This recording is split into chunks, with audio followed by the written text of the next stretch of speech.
Avez-vous déjà entendu parler du tapa, ce tissu d'écorce qui est intimement lié aux cultures austronésiennes? Après avoir été oubliées, les techniques de fabrication du tapa ont été remises au goût du jour par certains artisans et artistes autochtones à Taïwan. Lors de la convergence internationale de permaculture qui s'est déroulée début décembre à Taïwan, les artistes Tual Tuyao et Chen Shuyen ont animé un atelier.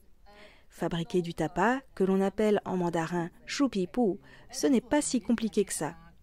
Toutes les écorces ne permettent pas de fabriquer du tapa.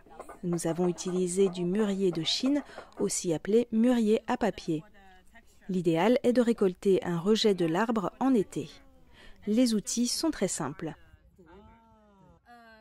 Tout d'abord, après avoir laissé tremper l'écorce, il faut enlever délicatement la partie superficielle, mais on peut aussi la laisser pour obtenir un rendu différent.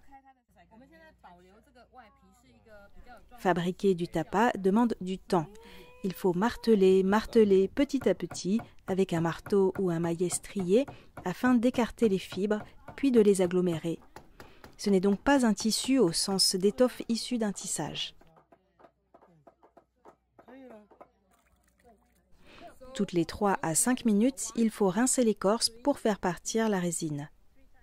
Puis vient le séchage et éventuellement la teinture naturelle. Voilà. Si vous voulez en savoir plus, retrouvez tous les détails dans l'émission Les joies de l'éco-construction d'aujourd'hui sur le site internet de RTI et d'autres émissions sur la dimension culturelle de cette pratique millénaire dans la description ci-dessous.